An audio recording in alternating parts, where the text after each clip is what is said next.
मैंने ये सब अपने भाई के लिए किया है, मुझे इस पर कोई भी पछतावा नहीं है। ये शब्द हैं सत्येंद्र सिंह उर्फ गोल्डी बरार के।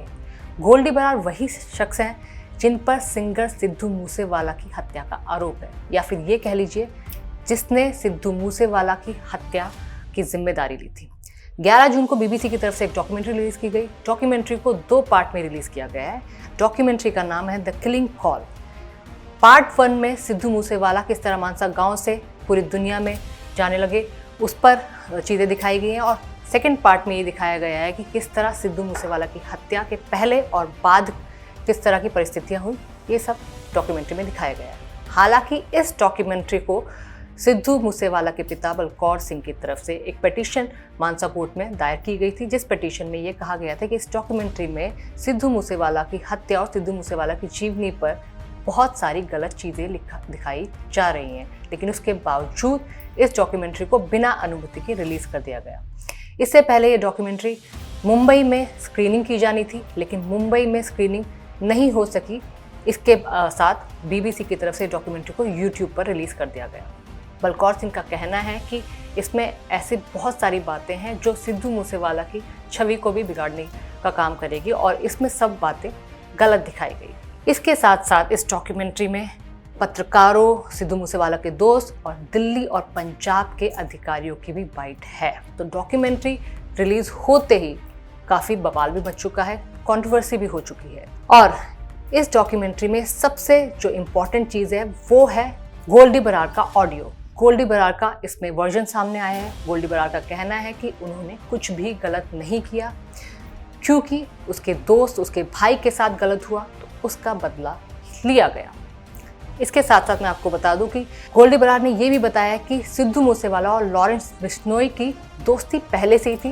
उन्होंने ये भी कहा कि उसे ये नहीं मालूम कि इसकी दोस्ती किसने कराई थी, लेकिन वो दोनों एक दूसरे को पहले से जानते थे।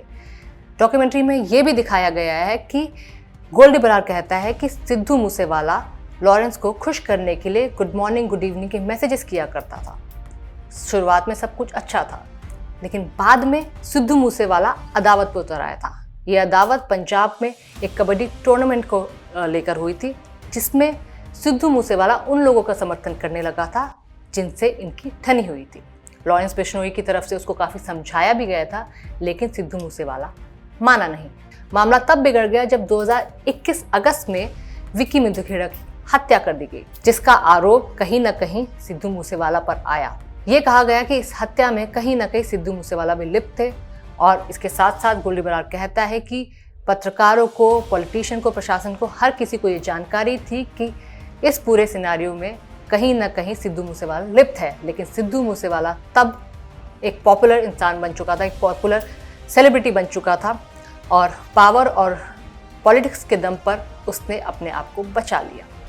इसलिए वो अपने भाई की मौत का बदला लेना चाहते थे। यही वजह थी कि 2022 29 मई को सिद्धू मूसेवाला के गांव मानसा में उसे मार दिया गया। दिन दहाड़े हत्या की गई थी। कहा जाता है ये पंजाब की सबसे खौफनाक हत्या थी। हत्या करने वाले लगातार सिद्धू मूसेवाला को फॉलो कर रहे थे, और उन्होंने सिद्धू मूसेवाला की थार को ओवरटेक करके कम से कम 100 से ज़्यादा राउंड फायर किए थे। सिद्धू मूसेवाला की मौके पर ही मौत हो गई थी। सिद्धू मूसेवाला के फैंस न सिर्फ पंजाब बल्कि देश विदेश में भी हैं, और सिद्धू मूसेवाला की हत्या को लेकर काफ़ी कंट्रोवर्सी भी हुई थी। आज तक ये मामला और सिद्धू मूसेवाला के फैंस खास तौर पे उन्हें भूल नहीं पाए। 11 जून को सिद्धू मूसेवाला का जन्मदिन था, लेकिन उससे पहले बीबीसी की तरफ से ये डॉक्यूमेंट्री रिलीज कर दी गई। हालांकि 11 जून को सिद्धू मूसेवाला के 3 गाने भी रिलीज़ किए गए हैं।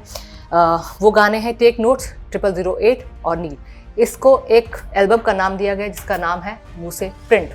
आप में से काफ़ी लोगों ने ये डॉक्यूमेंट्री देखी होगी। अगर ये आपने डॉक्यूमेंट्री देखी है तो आप भी अपनी राय कमेंट करके बता सकते हैं कि इस डॉक्यूमेंट्री को लेकर आपका क्या कहना है। अगर आप लोगों ने ये डॉक्यूमेंट्री नहीं देखी है तो आप लोग भी ये डॉक्यूमेंट्री जाकर देख सकते हैं। बहरहाल इसके अलावा सिद्धू मूसेवाला के पिता बलकौर सिंह की तरफ से जो पिटीशन दायर की गई थी उसमें 12 जून को इस मामले की सुनवाई होनी थी, लेकिन 12 जून से पहले ही बीबीसी की तरफ से 11 जून को यूट्यूब पर ये डॉक्यूमेंट्री रिलीज कर दी गई। इसके साथ साथ मैं आपको बता दूं, सिद्धू मूसेवाला के पिता बलकौर सिंह 2027 में पंजाब विधानसभा का चुनाव भी लड़ सकते हैं। बाकी दोस्तों, इस डॉक्यूमेंट्री को लेकर आप सबका क्या कहना है हमें कमेंट करके जरूर बताइएगा।